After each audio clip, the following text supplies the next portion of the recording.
Hello po, magandang araw po sa ating lahat mga kaibigan kapatid.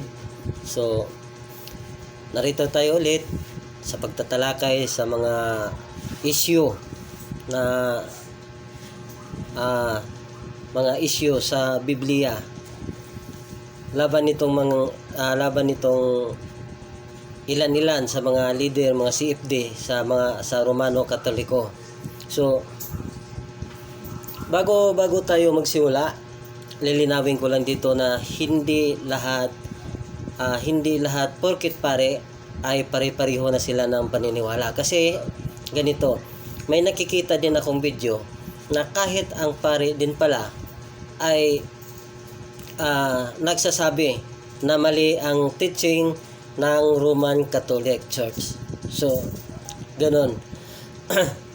Ngayon, bago tayo magsimula mga kapatid, kaibigan, gusto ko pong, kung sakaling magustuhan ninyo ang video ito, pwede kayong mag-subscribe dyan sa subscribe button, pindutin lamang po ninyo upang masundan pa ninyo ang ating video. Okay po. So, tayo po ay magsimula na. Naputol ako noong nakaraang linggo doon sa Lucas 4:17. Kasi ang issue kasi doon, yung sinasabi ni Father Darwin Getgano na mas nauna daw, sabi niya, mas nauna daw ang church kaysa salita ng Diyos. Yun ang sabi niya. So, ganito. Patutunayan natin na sa wala pa ang simbahan ng Romano, mayroon ng salita ng Diyos. Mayroon ng Biblia. So, babasahin natin. Saan natin mababasa? Sa Lucas, Kapitulo 4, versikulo 17. So, basahin po natin ang ganito. At ibinigay sa kanya ang aklat ni Propeta Isaias. Binuksan niya ito sa dakong kinasulatan ng ganito. Kaninong aklat ang binigay? Aklat ni Propeta Isaias. Ngayon, lalo na kung sa panahon ni Propeta Isaias, mas lalo nang walang Katoliko dati. 'Di ba? Kung ito ang pagbabasihan natin. So, ibig sabihin na hindi totoo na nauna ang simbahan kaysa salita ng Diyos. Nauna siyempre ang salita ng Diyos. 'Di ba? Pero kung ang itinutukoy ni Darwin Getgano na nauna ang simbahan kaysa salita ng Diyos, kung ang itinutukoy niya doon yung bagong tipan, hindi pa rin pasok eh. Kasi nga doon sa pagsi-search ko kung kailan na itatag ang Roman Catholic, ang simbahan ng Roman Catholic, tinuturo ako sa 33 AD. Pero doon sa 33 AD, hinahanap ko kung sinong author doon, kung sinong sumusulat doon, wala akong nababasa. Meaning, piki. Kasi wala nagpapatunay. Mas maniwala pa ako kay Constantino kaysa doon sa 33 AD lang. Pagkatapos hindi mo nalaman kung sinong sumusulat. Wala eh. Balik tayo sa aklat na sinasabi ni Getgano na kung sakaling itong bagong tipan ang sinasabi niya. Ganito kasi, pagdating ni Jesus Christ at yung mga apostol ni Jesus Christ at yung mga taong nakasulat dito sa aklat ng bagong tipan, sila kasi yung nilalaman ng bagong tipan. Ibig sabihin, itong bagong tipan, ito yung kwento nila, kasaysayan nila ito. Paano nila yan magagamit? Diba? Parang napakalaking kalukuhan kasi kung ganyan yung mindset natin.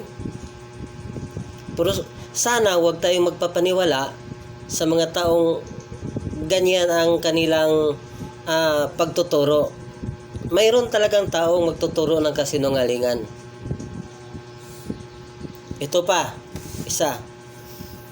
Ang sabi ni Darwin Gitgano na kung sino raw, ganito lang kung sino raw ang makapagpatunay na parang ang ibig niyang sabihin na makikipagdiskusyon sa kanya at patunayan na ang Biblia at hindi ang simbahan ang saligan at haligi ng katotohanan. Ganon yung dating. So, ganito naman. Babasahin natin tong isang talata sa Biblia. Titingnan natin at ipapantay natin kung alin ba dito ang mas matindi. Una, yung authority sa mga author. Kung sino ba talaga ang dapat paniniwalaan. Ulitin ko, doon sa sulat ni Pablo, sa unang sulat niya kay Timothy 3:15, payo lang yun ni Timothy. Bilang isang pinuno ng simbahan, bilang isang pinuno ng iglesia, kailangan dapat malaman ang ugali. Kaya yung payo na yun yung pagpapalakas niya kay Timothy. Yun. Pero ulitin ko, kahit ganun man ang sinasabi ni Pablo, hindi rin binanggit ang Apostolika Katolika Iglesia Romana, hindi rin binanggit. Ayan. So, basahin natin dito sa Juan 16:16. Ito na.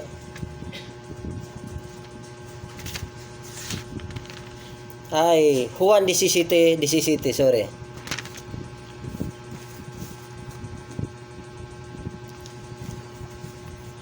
At ito pa rin ang Biblia na gagamitin natin.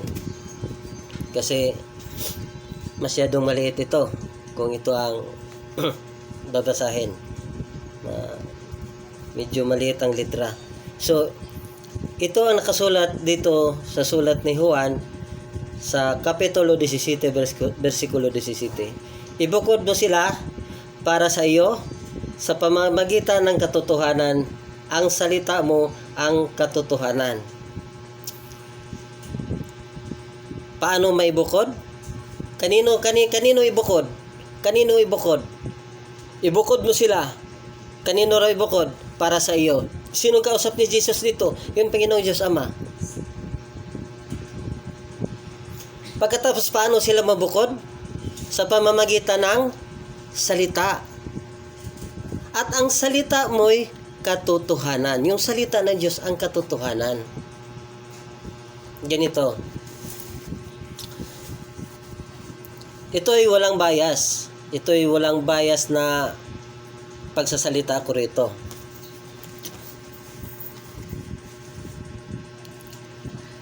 Pagdating ni Jesus Christ dito, hindi siya nagbanggit kung anumang relihiyon. Pero ganito yon. Ang relihiyon na dala-dala ni Jesus, Judaism. Kasi yung Judaism law ang sinusunod ni Jesus Christ.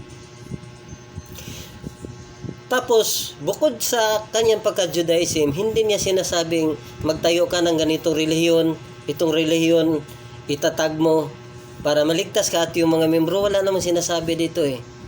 Ang palaging sinasabi ni Jesus Christ dito na naparito siya, isinugo siya ng Ama upang maipakilala tayo sa Ama. Sapagkat mayroong pader, nagiging pader na pagitan natin sa Diyos Ama. Kaya narito si Jesus Christ. Ano yung pader na yon?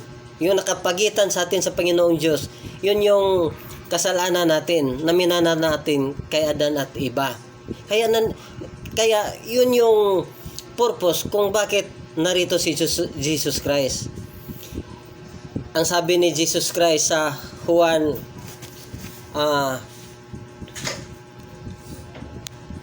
babasahin natin mas maganda yung babasahin natin. Juan 1.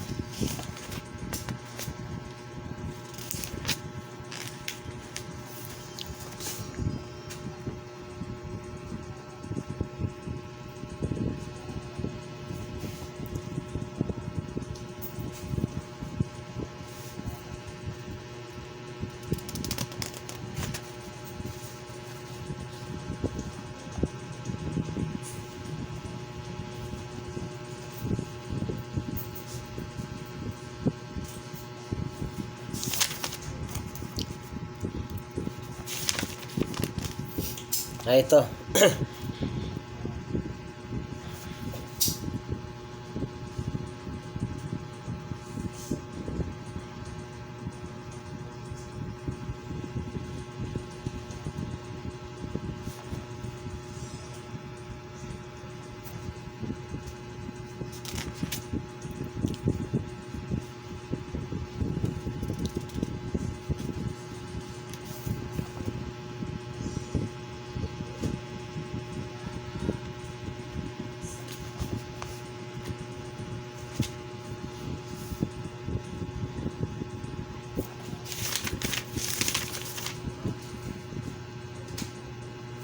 Ito